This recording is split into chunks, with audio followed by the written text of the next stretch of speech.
Good morning class 3 के बच्चों। आज मैं आप लोगों को आपके पाठ्यक्रम के हिसाब से, हिंदी पाठ्यक्रम के हिसाब से आपके लिए आज मैं एक्सरसाइज 16 जो कल मैंने पढ़ा दिया था, आज मैं आपको इसका प्रश्नोत्तर बता रहा हूं। जैसा कि मैंने कहा था, तो आज मैं आपको इस प्रश्नोत्तर में सबसे पहले अब देखिए, सारे प्रश्नोत्तर का आप स्क्रीनशॉट कर लीजिए ताकि आपको आपके पास यह स्क्रीनशॉट रहेगा तो आप इसे किसी भी समय अपनी कॉपी में देख करके पढ़ सकते हैं। तो आप देखिए, इसका स्क्रीनशॉट ले लीजिए। पहले ले लिया होगा आपने स्क्रीनशॉट।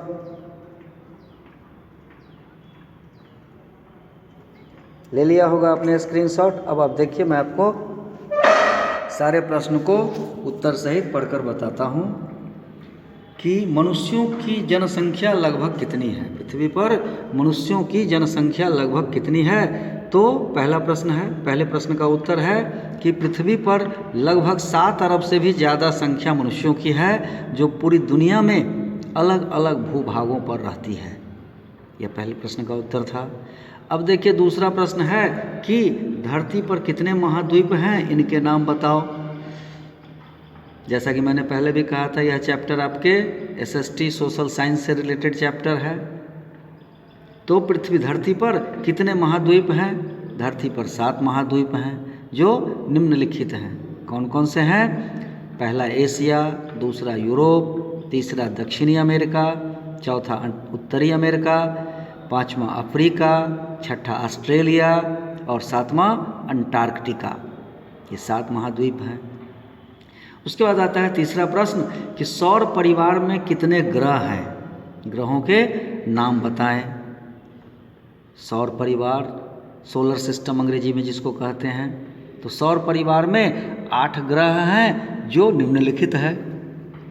जैसा कि आप जानते हैं, पहला पृथ्वी, दूसरा मंगल, तीसरा बुध, चौथा बृहस्पति, पांचवा शुक्र, छठा शनि, सातवां नेपच्यून और 8वां यूरेनस। इस तरह से आपके 3 प्रश्न हो गए। उसके बाद आता है चौथा प्रश्न, सप्ताह के दिनों के नाम बताएं। तो सभी कोई जानते हैं, लिखने में केवल गलती होती है बच्चों से, मात्राओं की गलती होती है, वर्ण की गलती होती है। तो आप देखिए, सप्ताह में रविवार, सोमवार, मंगलवार, बुधवार, बृहस्पतिवार, जिसको गुरुवार भी कहते हैं, शुक्रवार और शनिवार, ये 7 दिनों के नाम हैं। अब उसके बाद आते हैं दिशा के बारे में। 5वां प्रश्न है कि दिशाएं कितनी हैं? तो जैसा कि आप सभी जानते हैं, केवल 4 दिशा के बारे में आप जानते हैं। किताब में पढ़ेंगे तो आपको 10 दिशा मिलेंगे। 10 दिशा। आश्चर्य हो रहा होगा आप लोगों को कि दिशा 10 कैसे हो सकता है। तो देखिए, आपके पास 10 दिशा कैसे हैं। 4 को तो आप जान रहे हैं, पूरब, पश्चिम, उत्तर, दक्षिण। अब देखिए, तो पूरब और पश्चिम, इसके लेफ्ट साइड देखते हैं तो उत्तर, और राइट साइड देखते हैं तो दक्षिण। तो पूरब और उत्तर के बीच में तो एक कोना होता है। पूरब और उत्तर के बीच में एक कोण होता है। उस कोण को भी एक दिशा के रूप में बताया गया है। तो उत्तर पूरब कोण को ईशान कोण कहा जाता है। ठीक उसी तरह से उत्तर और पश्चिम कोण भी होगा कोई, तो उत्तर और पश्चिम कोण को वायव्य कोण कहा जाता है। उसके बाद दक्षिण की तरफ आइए, तो दक्षिण पूरब होता है, तो दक्षिण पूरब को अग्नि कोण कहते हैं और दक्षिण पश्चिम को नैऋत्य कोण कहते हैं। तो इस तरह से 8 हो गए। अब उसके बाद 8 हो गए तो 2 कौन कौन से हैं? तो एक आकाश की तरफ और एक धरती की तरफ, तो 2 यहाँ भी हो जाते हैं। तो इस तरह से कुल मिलाकर पृथ्वी पर 10 दिशाएं हैं। इसको आप याद कीजिएगा, आगे यह काम देगा आपको।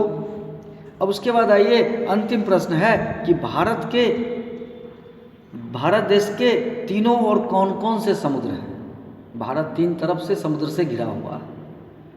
भारत 3 तरफ समुद्र से घिरा हुआ है। इसमें 3 तरफ से समुद्र में कौन कौन से हैं? तो दक्षिण में हिंद महासागर, पश्चिम में अरब सागर और पूरब में बंगाल की खाड़ी।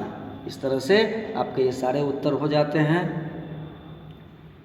ये हो गया आपका प्रश्नोत्तर। इससे पहले मैंने आपको इसके व्याकरण कार्य को बता दिया था। आज यह आपका क्या चैप्टर कंप्लीट हो गया। फिर मैं दूसरे दिन दूसरा चैप्टर पढ़ाऊंगा।